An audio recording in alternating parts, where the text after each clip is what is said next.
Tout le plaisir est pour nous, bien sûr, de vous retrouver sur notre chaîne.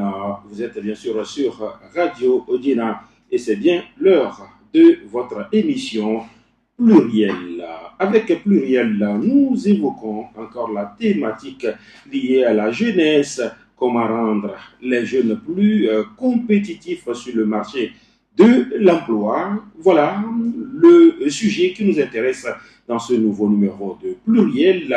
En studio, Monsieur Awala Yaovi Mathieu, il est secrétaire général de l'Association des jeunes engagés pour le bien-être de la gente féminine. Monsieur Awala est également chargé d'études à la direction de l'emploi des jeunes. Bonjour, bonsoir. Oui, bonsoir. Comment vous allez, Monsieur Awala? Oui, ça va très bien. D'accord. Très heureux de vous retrouver une fois encore dans le studio de Radio Dina. Oui, très heureux aussi de vous voir aussi. De vous revoir encore une fois. D'accord.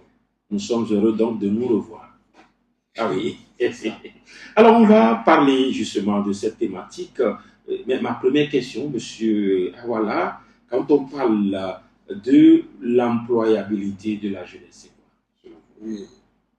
Lorsqu'on parle de l'employabilité des jeunes, c'est le fait de renforcer sa capacité et dans le domaine dans lequel ce jeune-là a fait des études, il a fait la théorie et qu'il ne maîtrise pas la pratique. Le renforcement de cette employabilité veut dire qu'il a étudié sur papier, mais en connaissance de pratique, pas encore. C'est un peu ça, l'employabilité. L'employabilité de la jeunesse. Alors, selon vous, quel type de compétences spécifiques les jeunes doivent-ils acquérir pour être compétitifs dans le secteur, voilà, dans le secteur émergent, si on peut le dire? Oui, en termes de compétences, il faut noter que les jeunes diplômés, par exemple, on a souvent ce problème dans notre pays. Les jeunes diplômés ont fait des longues études, mais n'ont pas la compétence de gagner un emploi. Et souvent, lorsqu'on écrit on écrit sur l'offre, on dit on a besoin de quelqu'un qui a 5 ans d'expérience, 2 ans d'expérience. Donc, la compétence dépend du domaine dans lequel la personne s'est formée pour pouvoir trouver un emploi. Donc, ce sont ces types de compétences et que la personne doit avoir. Donc, quand on dit vous êtes compétent, qu'est-ce que vous savez faire? Oui, qu'est-ce que vous savez faire? Qu'est-ce que vous pouvez donner? Qu'est-ce que vous-même pouvez faire concrètement de vous-même? C'est ça un peu la compétence. La compétence. Et cette compétence, il faut aller la chercher. Oui, et cette compétence, il faut la chercher, il faut booster, il faut être sur le marché de l'emploi, il faut vraiment chercher cela. Et pensez-vous que comment ça devrait se faire, cette recherche de compétences, comment ces jeunes-là peuvent justement développer cela pour résoudre leurs problèmes à travers la pensée critique et autres? Comment les jeunes peuvent aller vers ça? Merci beaucoup. Et il faut dire que nous avons eu à présenter la dernière fois des opportunités sur les mécanismes que l'État a mis en place. Et nous avons dit à peu près ce que la direction de la jeunesse fait pour les jeunes. Mais il faut aussi, en étant étudiant, je prends le cas des diplômés, la plupart sont dans les universités. Et souvent, quand ils finissent leurs études et qu'on lance une offre d'emploi, on dit qu'on a besoin d'un jeune qui a 3 ans d'expérience. La plupart de ces jeunes-là se disent souvent que moi, on demande une petite offre, on demande expérience. On doit toujours commencer quelque part avant d'avoir l'expérience. Tandis que lui n'en a pas. J'aimerais juste dire que c'est lorsqu'on est à l'université, il faut rester dans une association de jeunes, comme votre association de jeunesse. GBGF. Effectivement. Voilà. Cette association te permettra au fait d'acquérir des compétences. Comment? Dans une association a toujours des projets, il a émané des projets, des activités qu'il réalise pour aider sa communauté. Et lorsque vous travaillez sur un projet, déjà vous acquérez, en même temps, vous avez déjà des connaissances par rapport à votre domaine. Par exemple, je prends un comptable. Un comptable qui est dans une association, il occupe le pôle de financier ou bien le comptable sur un projet. À la fin du projet, il sait comment gérer l'argent, comment participer aux activités, comment payer aux gens le déplacement, comment faire le budget en quelque sorte. Quand je prends un économiste, par exemple, qui est un économiste spécial dans le développement, qui est sur les projets, il sait après comment écrire un projet. Un jeune qui a fini sa formation, et il a fait peut-être l'économie, mais il ne sait pas comment écrire un projet, peut-être. C'est dans l'association qu'on acquiert ces compétences-là. Et maintenant, lorsque vous êtes dans l'association, que vous avez des compétences, lorsqu'on lance un offre, ce n'est pas forcément que vous avez été dans une entreprise où vous allez acquérir ces expériences. Ces expériences aussi font partie de nos expériences dans nos CV. Donc, étant étudiant à l'université en première année et en deuxième année, vous pouvez faire partie d'une association et travailler avec l'association. Ou bien vous pouvez créer et travailler efficacement pour que vous ayez cette compétence-là. Et ça va beaucoup vous aider. Quand vous allez finir à l'université, soit vous avez votre licence, le master, le doctorat, juste à la fin, vous avez déjà les compétences qui sont vraiment acquises parce que vous travaillez déjà, vous avez fait le bénévolat dans une association. Et partant justement de votre développement, on peut aller vers peut-être la pertinence des stages. Oui, selon vous, quel rôle, en tout cas, peuvent jouer les stages dans la vie d'un jeune? Oui, oui, ou d'un étudiant? Oui, le stage, vraiment, elle est importante. C'est ça qui donne l'opportunité, une ouverture sur le marché de l'emploi. C'est aussi un moyen que nous connaissons souvent pour comment dire, pour l'ouverture des expériences sur le marché. Sur le marché.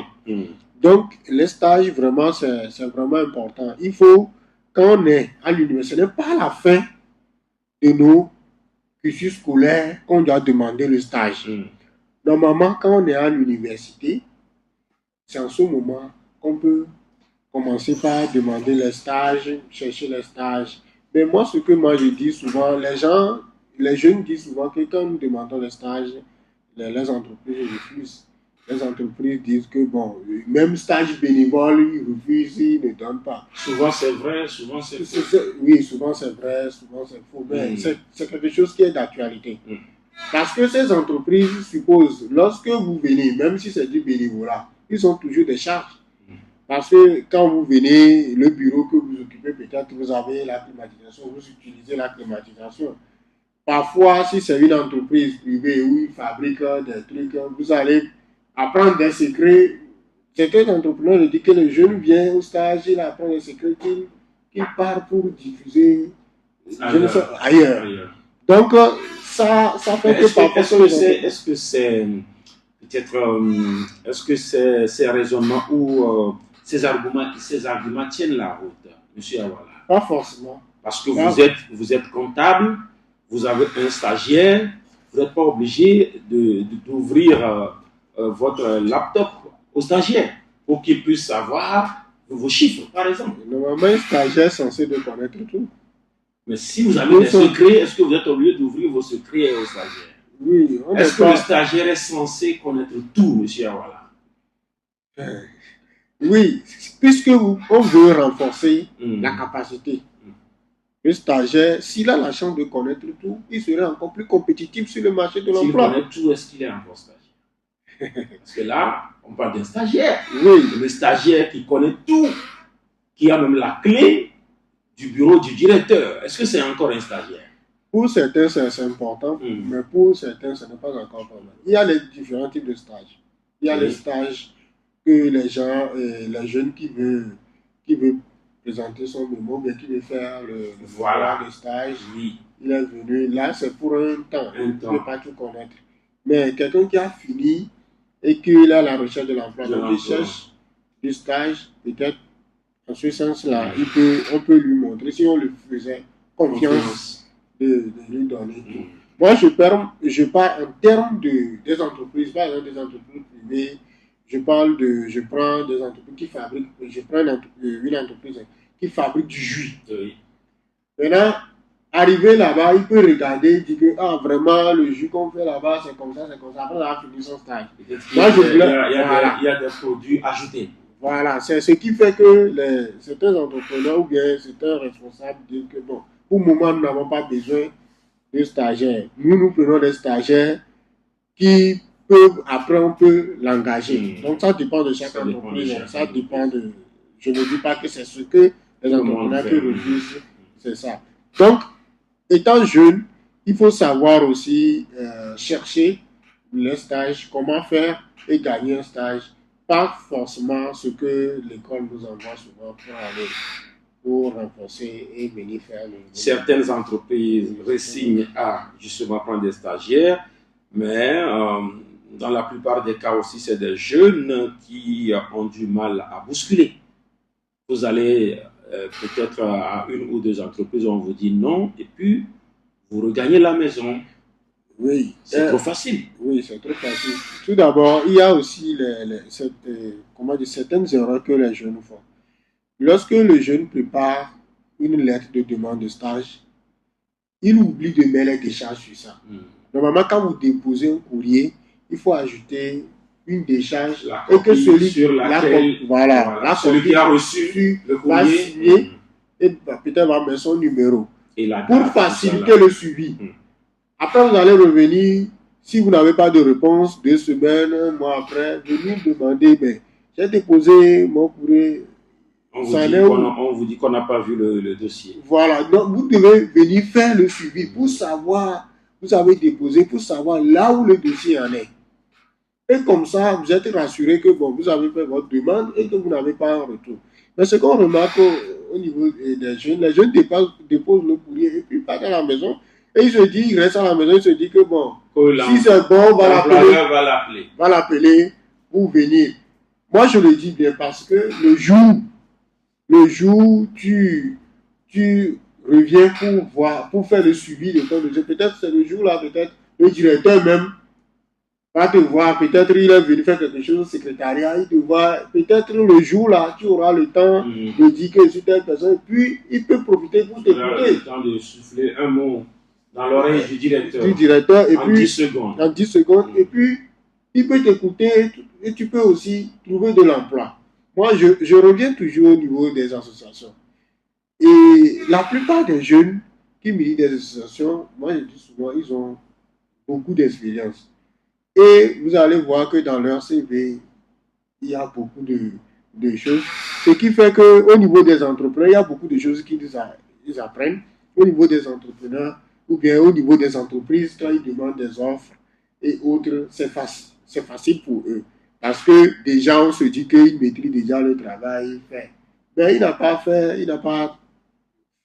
travaillé dans une grande entreprise ou bien quelque chose. Donc, vraiment, c'est important d'attirer l'attention des jeunes. Et souvent, quand nous demandons, il faut aussi bousculer pour savoir là où on en est. Et aussi, il ne faut pas seulement dire j'ai visé telle entreprise, j'ai déposé là-bas et après, on peut déposer ailleurs et autres. Donc, peut-être tout le monde veut aller dans les grandes entreprises. Voilà, ce n'est pas forcément. Donc, peut-être les petites entreprises également ont besoin de stagiaires. C'est ça. Alors, si vous nous écoutez, vous êtes sur Radio Dina. Dans l'émission plurielle, on évoque la thématique liée à comment rendre les jeunes plus compétitifs sur le marché de l'emploi. Nous sommes avec M. Awala Yaovi Mathieu.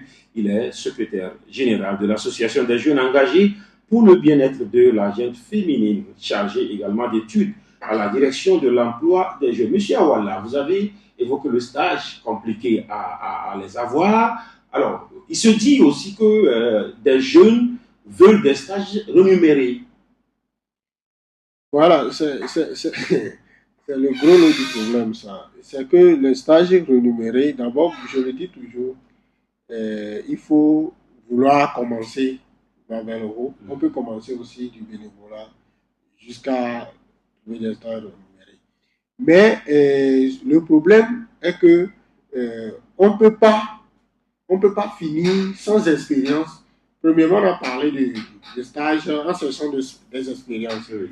Maintenant, lorsque vous avez plus d'expérience déjà, vous allez chercher des stages. À avoir des stages rémunérés. Oui. Maintenant, au fait, le dire, il n'y a pas de stage vraiment rémunéré. Souvent, ce sont des indemnités qu'on peut te donner pour assurer tes déplacements et autres. D'autres entreprises ne le donnent pas et que c'est du bénévolat. Donc, ce n'est pas facile aussi de trouver un stage rémunéré. Ce n'est pas facile. Donc, avant de trouver peut-être d'autres, c'est d'avoir d'autres compétences déjà avant que l'entreprise ne le fasse. Donc, ce que je sais dans les organismes internationaux, ou bien c'est eux-mêmes qui recrutent les stagiaires, c'est rémunéré. Donc, c'est un peu ça. Donc, est-ce que vous souhaiteriez que justement les jeunes ne fassent pas, en tout cas du paiement, une condition sine qua non pour peut-être décrocher un stage? Vous demandez un stage chez moi et puis voilà, vous dites oui, monsieur le directeur, je voudrais avoir un stage chez vous, mais je voudrais qu'à la fin du mois que vous me donnez le déplacement. Le directeur peut aussi dire non, je ne veux pas de vous. Oui, ça dépend du contrat entre le recruteur. Est-ce qu'on parle de contrat entre un stagiaire et une société? Oui, si je parle en termes de contrat, je parle en termes des attentes entre le stagiaire et puis. Mais il y a aussi des stages, je ne vais pas aller sur ce terrain. Mais je dis souvent que ce sont des ententes. Si, avant de commencer le travail, vous aurez toujours à discuter, à s'échanger par rapport à votre environnement de travail et autres. Je pense que ce problème. Sur le marché, il se dit qu'il y a des entreprises quand même qui rémunèrent les stagiaires, en tout cas dans les déplacements. Mais ces entreprises ne courent pas les rues.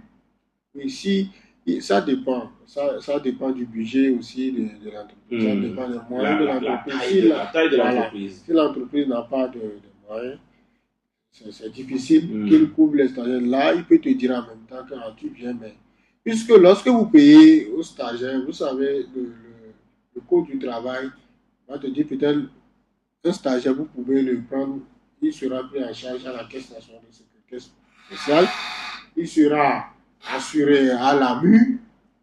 Ça, c'est un stagiaire. Oui, normalement. De 1 mois ou de 3 mois. Oui, normalement.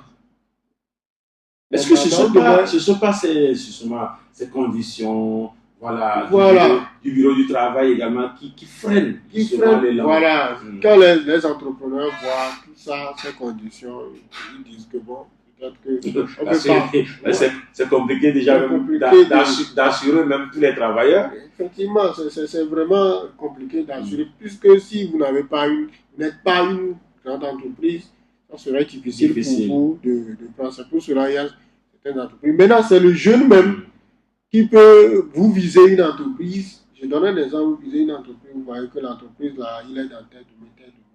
Vous pouvez chercher des informations sur cette entreprise et trouver le problème que l'entreprise là peut rencontrer. Maintenant, le jour où vous essayez de rencontrer peut-être le responsable, vous pouvez lui faire un briefing que je vois que votre entreprise a tel souci. Moi, j'ai telle solution. Je peux vous proposer ça, je peux vous proposer ça, je peux vous proposer ça. Et aussi, ça intéresse. C'est-à-dire le stagiaire qui vient apprendre vient déjà proposer des solutions. Oui, à certains problèmes. Certains problèmes aux responsables pour dire que bon, je peux vous proposer. Et c'est ça qui fait que bon, peut-être le directeur va dire vraiment. La devanture peut-être de votre entreprise est propre, mais dans les couloirs, je vois qu'il y a encore de la poussière. Bon, au cours de mon stage, je vais essayer de. Peut-être c'est un truc comme ça. Oui, mais pas trop comme ça. Mais je prends le cas des banques. Un jeune qui arrive dans une banque, il constate qu'il y a beaucoup de gens au niveau des guichets. Oui. Les guichets sont remplis. Il fait son stage. Il peut réfléchir par rapport à ça. Il peut proposer. Comment rendre plus fluide. Et proposer des solutions aux responsables pour que les gens ne soient plus dans la queue. Donc, c'est aussi une solution. On peut ne pas être stagiaire. Mais on peut aussi venir proposer une solution. C'est comme un marché. Tu as un stagiaire. Voilà. Moi, je dis, j'ai telle compétence, je fais ceci, je fais cela. Je constate qu'il y a ça, vous avez tel problème. Vous pouvez aller dans une banque et que vous avez traîné plusieurs années, comment dire, plusieurs heures, vous êtes au guichet, ça a traîné, et vous avez vu que c'est un problème, c'est que vous pouvez venir réfléchir comment faire et proposer une solution.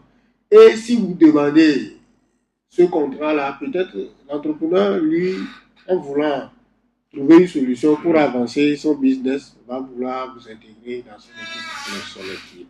Voilà. Alors, nous allons poursuivre justement nos échanges avec M. Awala. Comment, parce que vous avez évoqué dans votre exposé antérieur qu'il y a des stagiaires qui vont faire des demandes de stage, mais qui ne savent pas faire le suivi. Vous ne prenez pas la décharge. C'est des connaissances antérieures que le stagiaire devrait avoir. Et ces connaissances, peut-être c'est à l'école qu'il peut les avoir. Ce n'est pas à la maison, ce n'est pas à papa de lui apprendre cela. C'est à la maison. Comment aujourd'hui peut-être adapter justement la formation académique à ce qu'il y a comme demande sur le terrain, sur le marché, M. Awala?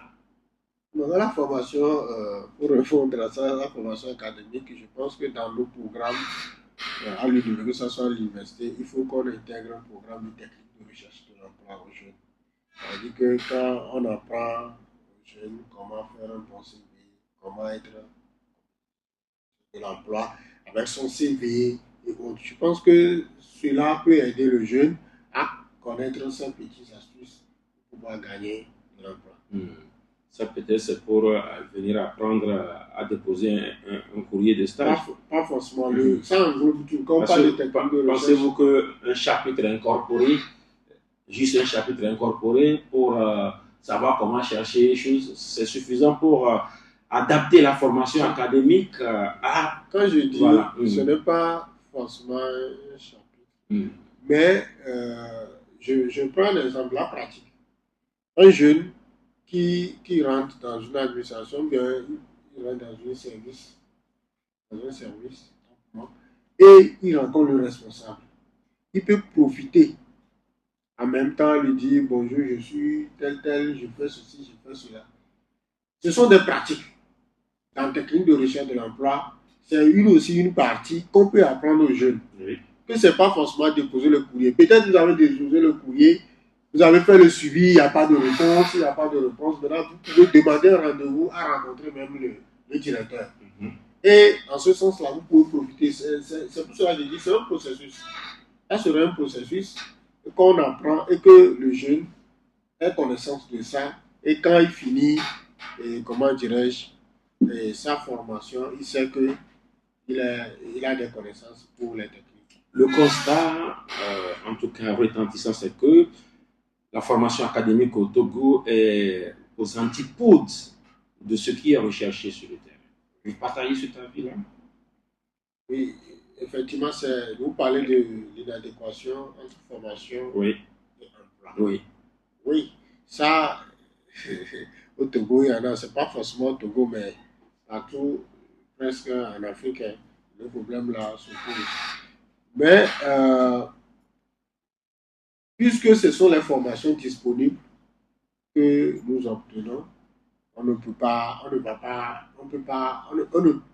c'est-à-dire que c'est malgré nous, c'est ce qu'on devait chercher à faire. Maintenant, quand on fait, c'est le jeune même qui devait avoir les informations sur cette formation. Après ça, que je vais devenir après ça. Parce que vous-même, vous l'aviez dit, vous sortez diplômé d'université, vous avez une licence, vous avez un master, vous avez un doctorat, peut-être vous devenez enseignant. Hein. Au-delà, vous ne savez rien faire, même avec ce diplôme-là. Oui. C'est pour cela que j'ai dit, vous sortez fraîchement de l'université, on lance les offres. Et je prends deux jeunes. Un jeune qui a fini fraîchement de l'université. Et il est sorti de l'université et il a vu dans une offre, on a dit, on cherche quelqu'un qui a 3 ans d'expérience. Lui, il n'a jamais eu de l'expérience dans ce domaine-là. Et il y a aussi un jeune, ils ont fait, depuis première année, ils travaillent dans une association. On lance une offre, on dit 3 ans d'expérience. Et que lui, il a cette expérience-là. Et pourquoi je insiste sur l'association? Parce que vous pouvez être comptable Et dans une association, vous pouvez être communicateur. Dans l'association, sur des événements. Ça fait deux cordes à votre arc.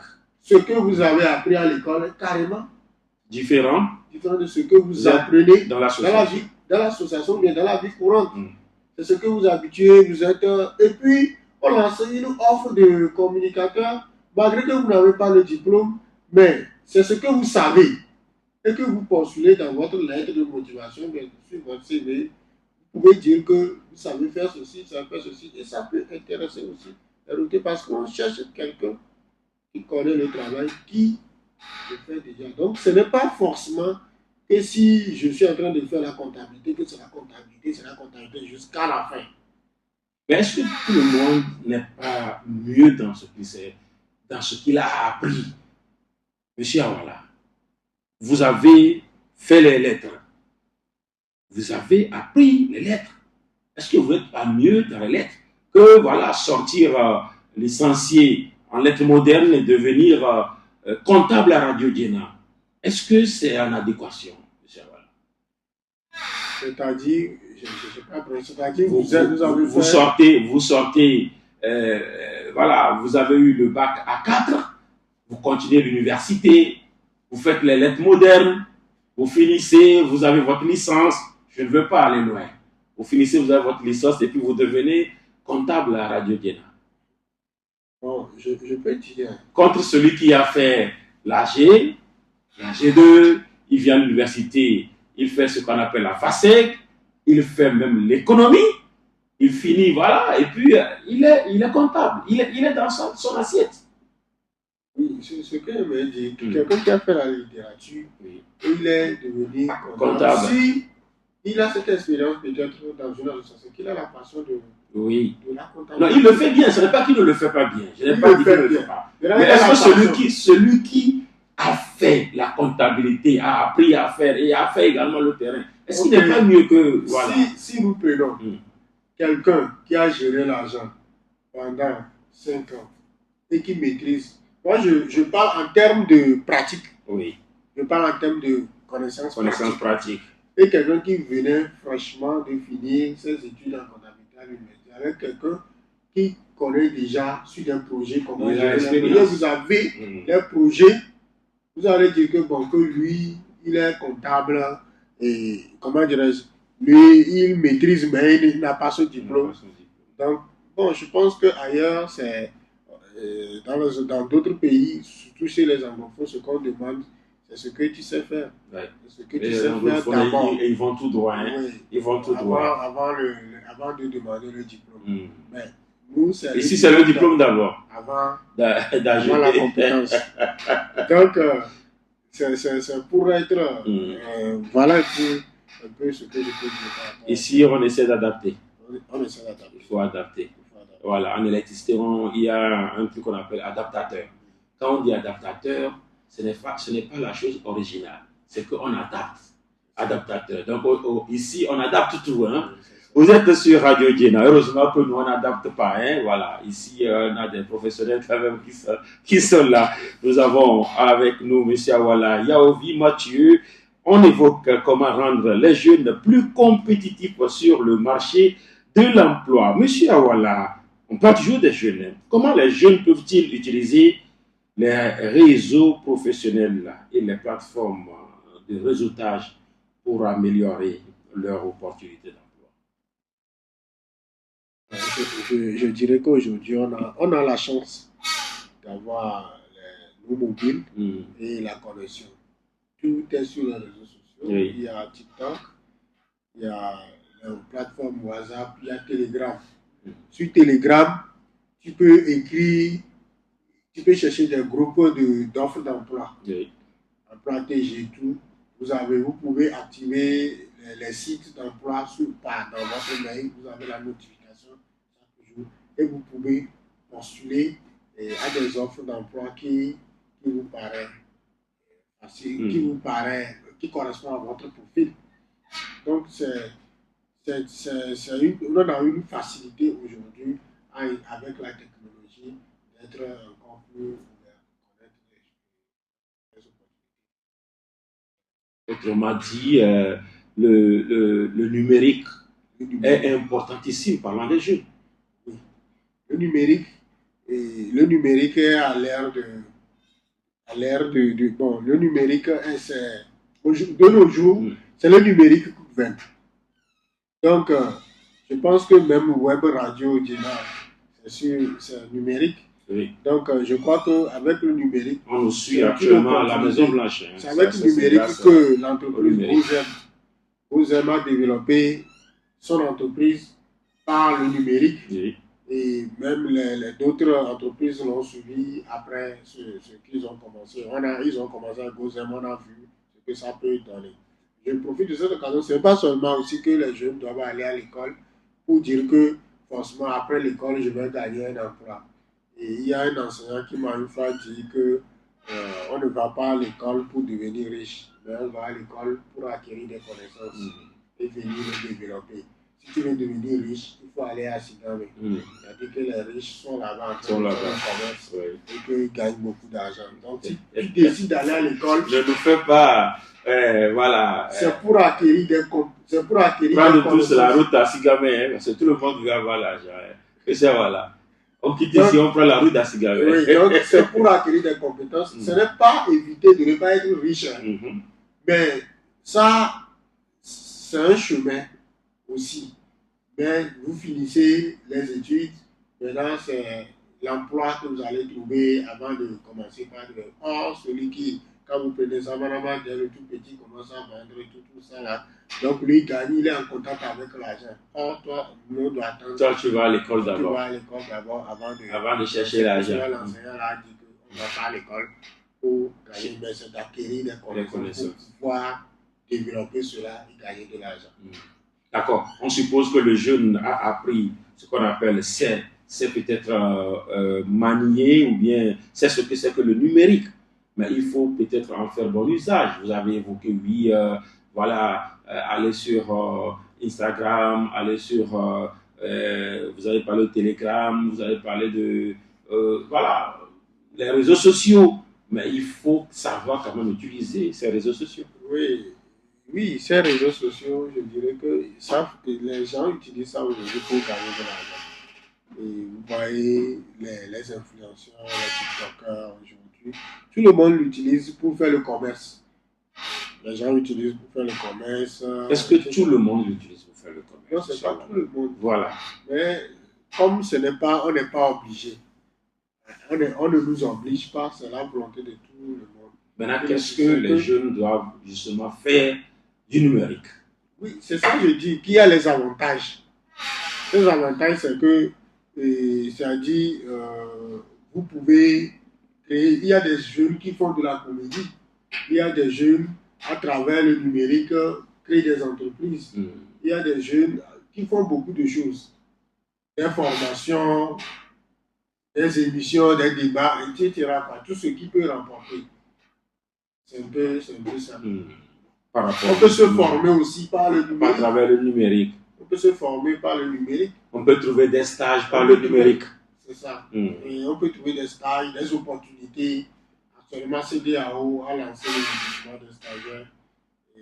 Et qui est, c'est sûr, dans les groupes WhatsApp, même quelqu'un peut aller sur le site de la CDAO pour trouver ses emplois.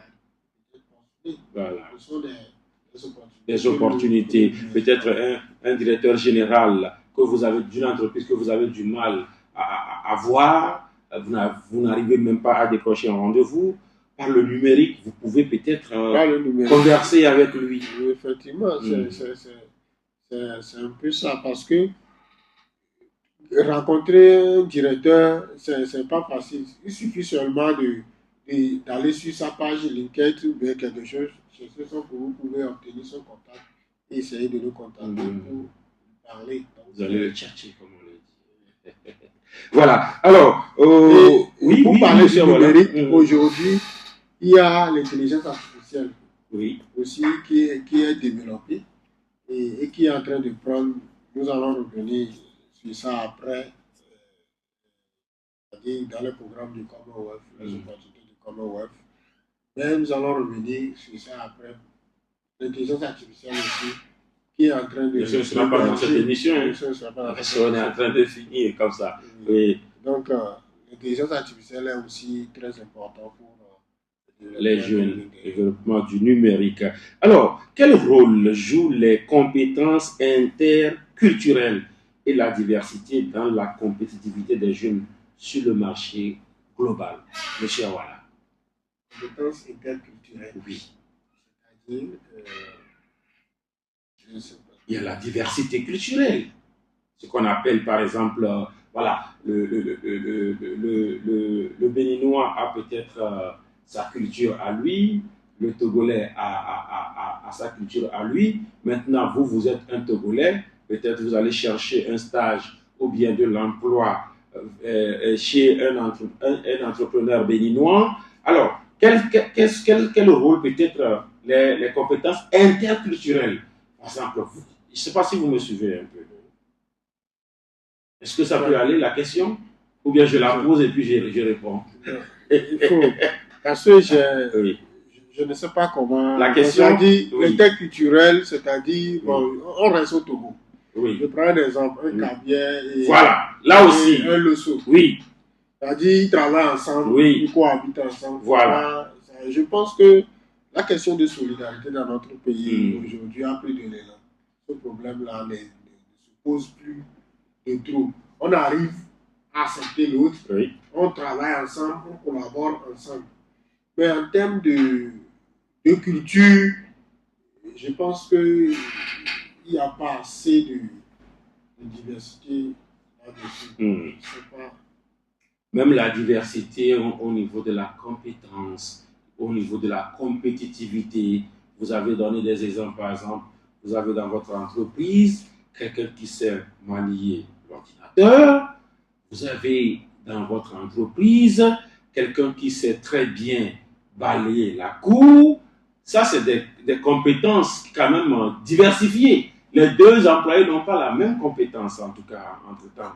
Voilà. Peut-être on aura le temps de revenir sur plus en profondeur sur ces détails-là. Si aujourd'hui vous avez peut-être un appel à lancer, en commençant par les entrepreneurs, les entreprises qui résignent à donner du stage aux jeunes, qu'est-ce que vous avez à leur dire d'abord, ces directeurs d'entreprise, monsieur Awana? Oui, tout d'abord, c'est de leur s'encourager ou bien c'est de leur faire un appel d'aider aussi notre pays pour le développement de notre pays en engageant les dents les jeunes à gagner de l'expérience et être compétitifs sur le marché de l'emploi. Malgré les efforts que le gouvernement et notre État font pour aider les jeunes à s'épanouir, ils n'ont qu'à aussi contribuer. Ils contribuent déjà, ils font beaucoup, mais ce que je veux dire, c'est qu'ils renforcent encore cette avec le gouvernement pour pouvoir donner de l'expérience aux jeunes. D'accord. Et au gouvernement, quelles sont peut-être vos recommandations? Parce que la formation académique n'est pas adaptée à ce qui est demandé sur le marché. Quelles sont vos recommandations au gouvernement? Je dirais que, bon, déjà, l'État fait beaucoup. L'État fait beaucoup, mais il reste toujours à faire. Oui. Il reste toujours à faire parce que il faut associer, trouver des partenariats entre l'université ou bien les écoles, entre l'université et les entreprises pour pouvoir donner un quota des jeunes dans les entreprises. Je ne suis pas spécialiste de l'emploi. Je pense que les spécialistes maîtrisent la question. Donc vous êtes chargé d'études au niveau de la direction de l'emploi des jeunes. Voilà, ce n'est pas anodin si vous êtes ici, monsieur. Voilà. Oui, mais je ne suis pas spécialiste. Il y a le terme spécialiste. Les spécialistes maîtrisent la question. D'accord. Donc, je fais appel aussi aux jeunes qui veulent, qui sont à la quête des expériences, qui a les associations, vous pouvez aller faire du bénévolat dans ces associations. Il y en a plein, ils peuvent travailler dans les associations, que tu sois jeune, que tu aies et tu as fait la littérature, tu peux aller travailler dans une association en étant responsable de partenariat. Par exemple, il peut décider d'être partenariat, chercher des partenariats. Là, vous avez déjà une compétence aussi dans le partenariat. Vous pouvez négocier les affaires. C'est une compétence. Merci. On aura fait le tour. On va en rester là. Merci donc à vous, Monsieur Awala Yaovi Mathieu. Je rappelle que vous êtes secrétaire général de l'Association des jeunes engagés pour le bien-être de la gente féminine. Vous êtes également chargé d'études à la direction de l'emploi des jeunes, GBGF. C'est le nom de l'acronyme de votre association. Dans les prochaines émissions, on aura l'occasion de revenir sur, vous parliez des projets du Commonwealth, c'est ça? On aura le temps pour les jeunes. Merci d'avoir accepté notre invitation. Merci à tous ceux qui nous ont suivis. Je suis Latif Yoruma. C'est fini pour Pluriel du jour. On se prend rendez-vous pour le mardi prochain. Bye bye.